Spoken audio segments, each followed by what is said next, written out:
I'm going to show you how to set up the QuickJack to lift the car for service.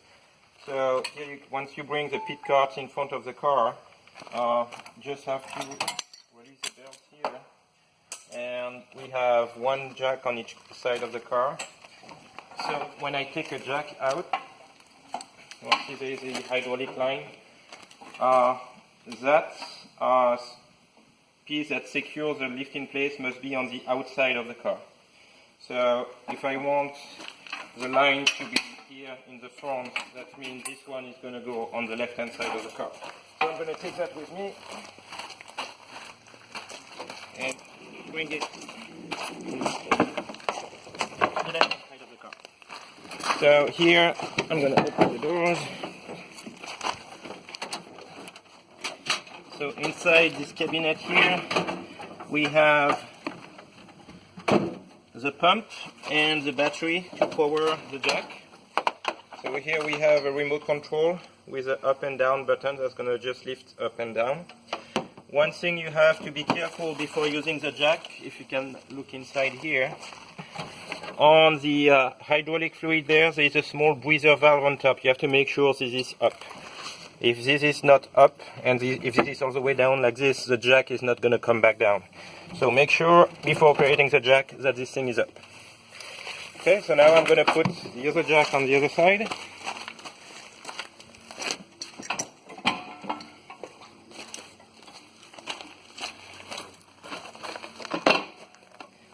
And the jack comes with two sets of pads. We have the big pads that we don't use on the rally cars. Here in the truck drawer you have the small pads. Those are the ones we use with the rally car. So the pads come here. I have one pad in the front, one pad in the rear. I'm going to do the same thing on the other side. One pad in the front, one pad in the rear. So as we are usually not going to be on flat terrain, we have to put plywood under the jack to secure it and spread the load. If you look under the jack, there are two pads here in the front where the weight is going to be, and you have to be careful in the rear. There are four pads, and you want four pads here, so you are going to want the plywood to be under those four pads here and under those two pads in the front. You're missing a pad. Yes, I know. So those cars, the Subarus we are using have more weight in the front, so we try to put the jack as far as possible in the front.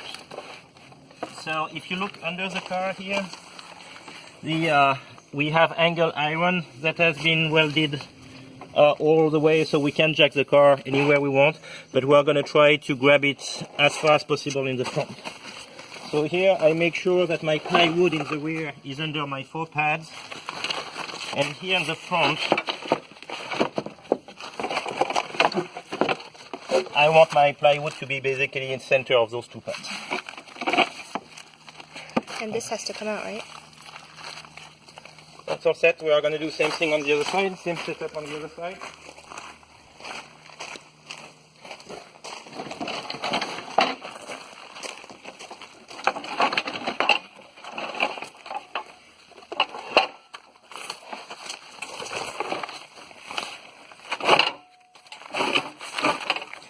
So here are my two pads in the front,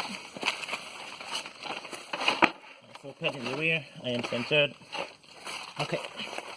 So now I just take my remote here and I'm gonna press the up button. And what I'm gonna do is I'm just gonna lift the car up until the pads get on my angled iron there. And what I want to make sure is that the jack is centered. If I have it too much on one side or the other, that could tilt. So we want to make sure the rubber pads are going to be applying the force in the middle of the angled iron. So same thing here. So if you look at the pad here in the front, you can see it's centered Same thing in the rear, at the same space. Now that we are good on both sides, I press the up button all the way up. That's going to lift the car.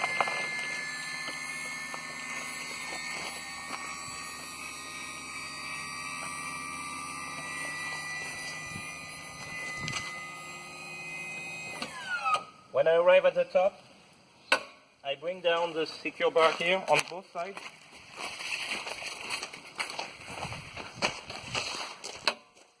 And I press the down button to bring the jack down and secure it in place.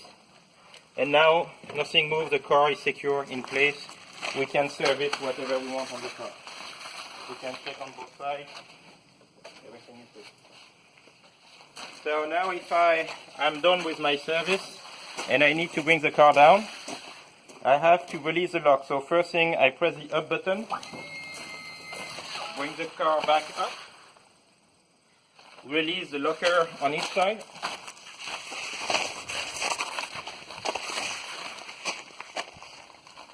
and press the down button now that I have release on each side, and let the car come down all the way.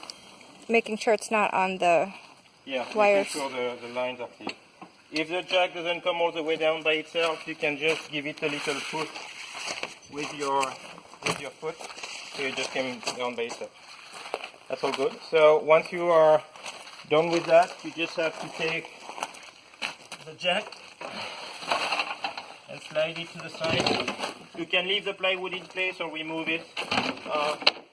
It's just a matter of preference.